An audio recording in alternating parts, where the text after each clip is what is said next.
এখানে মনে রাখতে হবে, যখন আমরা ঐক্যের কথা বলি,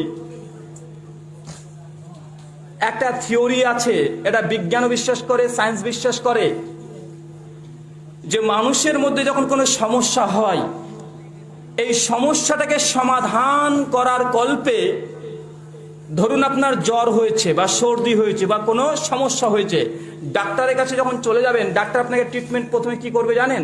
রোগটা ধরার চেষ্টা করে। ধরুন আপনার প্রবলেম হয়েছে, কি হয়েছে? কাশি হয়েছে। ডক্টর দেখবে, আগে কারণ বের করবে, কাশিটা কেন হলো, কেন হলো, এই যে কারণ। ডাক্তার ঔষধ দেওয়ার আগে কারণ বের করে, কারণ এই কারণটা ধরা পড়লে তিনি ঔষধ দিতে পারবেন। তো মুসলিম উম্মাহ এখন বিভিন্ন দলে বিভক্ত হয়েছে। এখন কেন বিভক্ত হয়েছে কারণটা বের করতে হবে।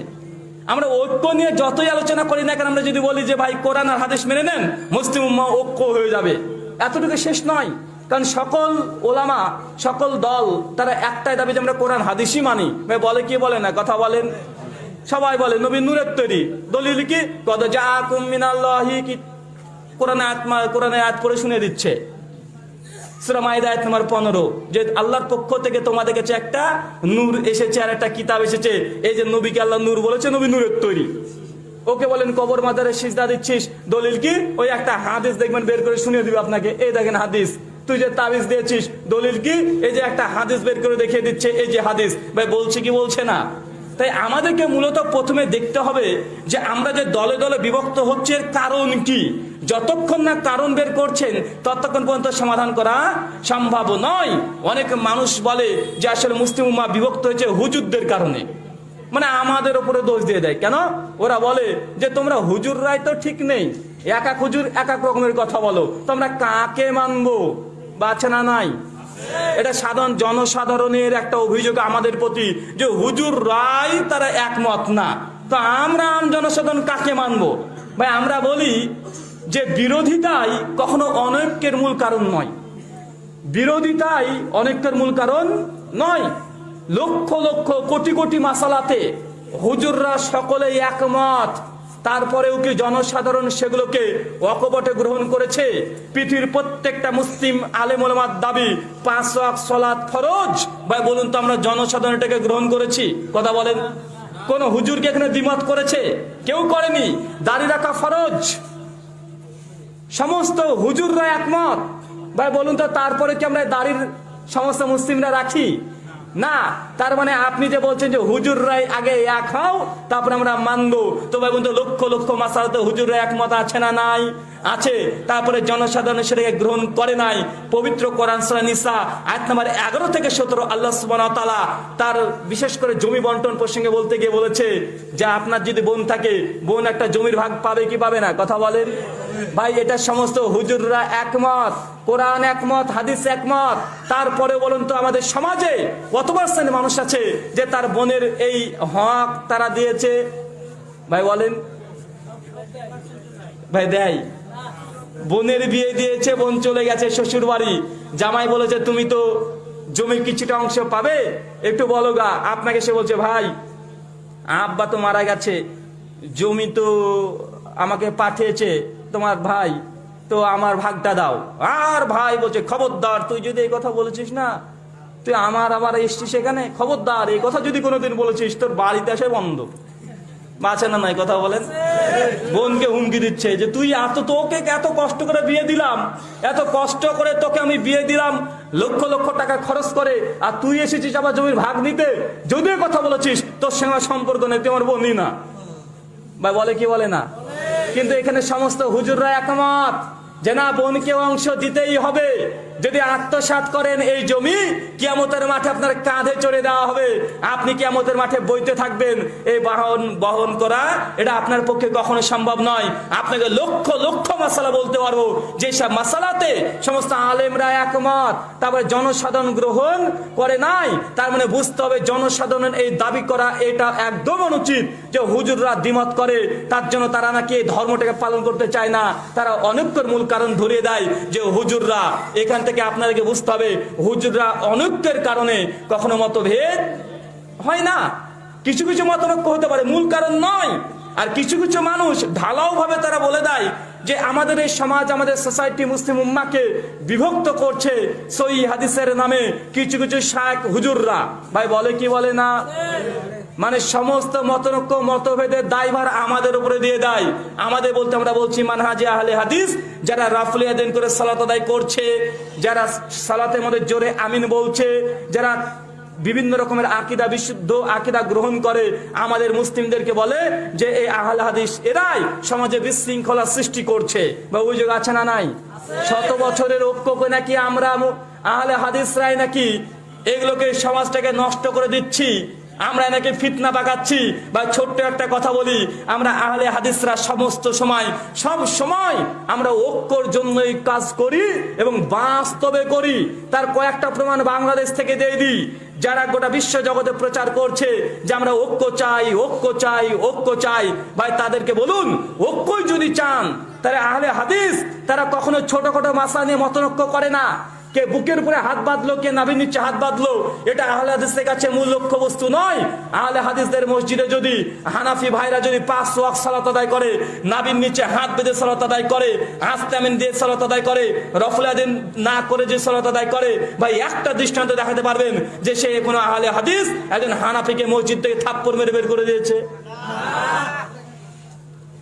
কোন একটা আহলে হাদিস মসজিদ দেখাতে পারবেন? শুধু আপনাকে বাংলাদেশ নয়, আমাদের ভারত শুদ্ধ উপহার দিয়ে দিলাম। 140 কোটি আমরা সেখানে আছি, তার মধ্যে প্রায় 30 কোটি মুসলিম আমরা ওখানে আছি। গোটা বিশ্ব আপনাকে চ্যালেঞ্জ করে বলতে পারে একটা মসজিদ দেখান যেখানে আহলে হাদিসদের মসজিদ, তাদের কর্তৃত্ব চলে, কিন্তু কোন একজন হানাফি ভাই আস্তে আমিন বলে সালাত আদায় করেছে, আর আহলে হাদিস মসজিদ থেকে লাথি মেরে বা ধাক্কা দিয়ে বের করে দিয়েছে, এমন কোন দৃষ্টান্ত দেখাতে পারবেন? কিন্তু এর অপোজিট আছে না নাই? এর অপোজিট আছে যে হানাফি ভাইদের মসজিদে আমরা যাই, তাদের ইমামের পেছনে সালাত আদায় করি, তাদের ওয়াক্তের সময় সালাত আদায় করি, ইমামের আনুগত্য করে সালাত আদায় করি, কিন্তু কেউ যদি একটু উচ্চস্বরে আমিন বলে দিয়েছে, মসজিদ থেকে মেরে বের করে দিয়েছে কি দেয় নাই? কথা বলে আছে, হাজারো দৃষ্টান্ত আছে। শুধু এতটাই নয়, এরকম লক্ষ লক্ষ আপনাকে দেখানো যাবে মসজিদ, লক্ষ লক্ষ যুবক এখানেও এসেছে, এখানে কয়েকশো যুবক পাওয়া যাবে যে তাদের মসজিদের ইমাম বা মসজিদের খতিব বা মসজিদের যারা দায়িত্বশীল আছে শুধু একটু জোরে আমিন বলেছে অথবা বুকের উপরে হাত বেঁধে নামাজ পড়েছে, তার জন্য মসজিদ এখন মতো ঢুকতে দেয় নাই, বলেছে যদি মসজিদে আসতে হয় আমাদের মতো নামাজ পড়তে হবে, নচেত তোর আসা হবে না। আছে না নাই? আপনাকে আমি এটা বোঝানোর চেষ্টা করছি, যারা আমাদেরকে অভিযোগ করছে যে আহলে হাদিসরা ছোটখাটো মাসলা নিয়ে সমাজকে বিভক্ত করে দিচ্ছে, বা এটা চূড়ান্ত মিথ্যা অপবাদ। তার জ্বলন্ত প্রমাণ এটাই যে আহলে হাদিস মসজিদে সমস্ত মাযহাবের অনুসারে নামাজ পড়বে নিরাপদে, একটা টুক শব্দ কেউ করে না।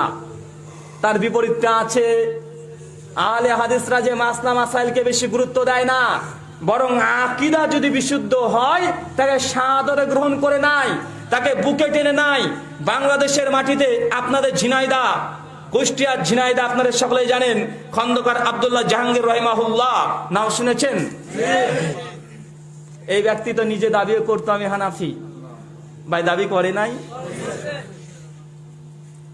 বলুন তো তাকে সবচেয়ে ভালো কারা বাসে? সবচেয়ে বই কারা পড়ে?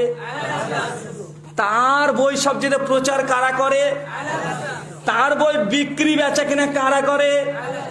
কিন্তু তিনি একজন হানাফি, তিনি সালাত আদায় করতেন নাভির নিচে হাত বেঁধে, তিনি অনুচ্চস্বরে আমিন বলাকে তিনি উৎসাহ করতেন, 20 টাকার তারাবিহ সালাত আদায় করাকে তিনি উৎসাহ প্রদান করেছেন, 6 তাকবীরে ঈদের সালাত আদায় করাকে তিনি উৎসাহ প্রদান করেছেন। হাজারো মাসালা দেখাতে পারবো, ইউটিউবে এখনো তার ভিডিও মজুদ আছে, তার জিজ্ঞাসার জবাব 3টে খণ্ডে বই আছে, ওখানে একাধিক আলোচনা করা হয়েছে। হানাফি মাযহাবকে তিনি প্রেফার করেছেন, কিন্তু তারপরেও খন্দকার আব্দুল্লাহ জাহাঙ্গীর রাহিমাহুল্লাহকে কারা সবচেয়ে বেশি ভালোবাসে? আমরা আহলে হাদিসরা। কেন? কারণ আমরা মাসলার দিকে দৃষ্টি দিই না। আমরা দেখেছি খন্দকার আব্দুল্লাহ জাহাঙ্গীর রাহিমাহুল্লাহর আকীদা বিশুদ্ধ, আলহামদুলিল্লাহ, এই জন্য তাকে আমরা ভালোবাসি। কিন্তু বাংলাদেশ থেকে একটা পত্রিকা বের হয় আল কাউসার, বাংলাদেশের দেবন্দী ভাইদের সবচেয়ে বড় পত্রিকাল কাউসার মাওলানা আব্দুল মালিক এখানে সম্পাদনা করে। বাংলাদেশের শীর্ষস্থানীয় দেবন্দী ওলামা এই পত্রিকা লেখালেখি করে। তার 2015 সালে তারা একটা প্রশ্ন করা হয়েছে, খন্দকার আব্দুল্লাহ জাহাঙ্গীরের কিতাবপত্র পড়া যাবে কি যাবে না। ওরা লিখে দিয়েছে খন্দকার আব্দুল্লাহ জাহাঙ্গীরের আকিদার উপরে যতগুলো বই পড়া লিখেছে একটাও পড়া যাবে না। তারা আকিদা নাকি বিভ্রান্ত ছিলেন, বলেন নাউজুবিল্লাহ মিন জালিক। তারা বলছে আব্দুল্লাহ জাহাঙ্গীর স্যারের বই পড়া যাবে না, আর আমরা বলছি আপনি পড়ুন। কিন্তু তিনি একজন পাকা হানাফি ছিলেন, তিনি নিজে দাবি করেছেন। তার মানে আপনাকে বুঝতে হবে আমরা খন্দকার আব্দুল জাহাঙ্গীর রহমুল্লাহকে ভালোবাসি, যে তার আকিদা তার মানহাজ এটা সহি ছিল। এই জন্য যদি বুকের উপরে হাত বাঁধার উচ্চস্বরে আমিন বলাকে গুরুত্ব দিতাম, আমরা আব্দুল্লাহ জাহাঙ্গীর স্যারের বই কখনো পড়তামও না, পড়ার অনুমতিও দিতাম না। তার মানে বোঝা যায় যে আমরা মাসলা মাসাইলকে মূল লক্ষ্য উদ্দেশ্য আমরা করি নাই।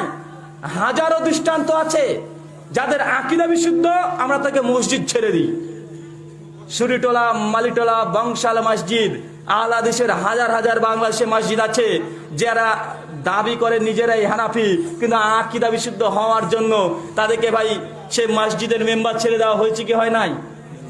তাদেরকে আমাদের আলোচনা সভার প্রধান অতিথি হিসেবে বক্তব্য আনা হয় কি হয় না? তাফসীরুল কোরআনে প্রধান অতিথি মেহমান যাদের আকীদা বিশুদ্ধ, আমরা তাদেরকে সাদরেই গ্রহণ করে নিই, তাকে মাদ্রাসায় জায়গা দিই, মসজিদে জায়গা দিই। আর যারা বলছেন যে আমরা ঐক্য চাই, ঐক্য চাই, আমরা বলি যদি সত্যি আপনারা ঐক্য চান তারা আহলে হাদিসদের একজন আলেমকে, শেখ আব্দুর রাজ্জাক বিন ইউসুফ অথবা ডক্টর আসাদুল্লাহ আল গালিব অথবা ডক্টর শহীদুল্লাহ খান মাদানী, এইসব আলেমদেরকে একদিন আপনাদের জুমার খুতবা দিতে ডেকে নিয়ে যান তো।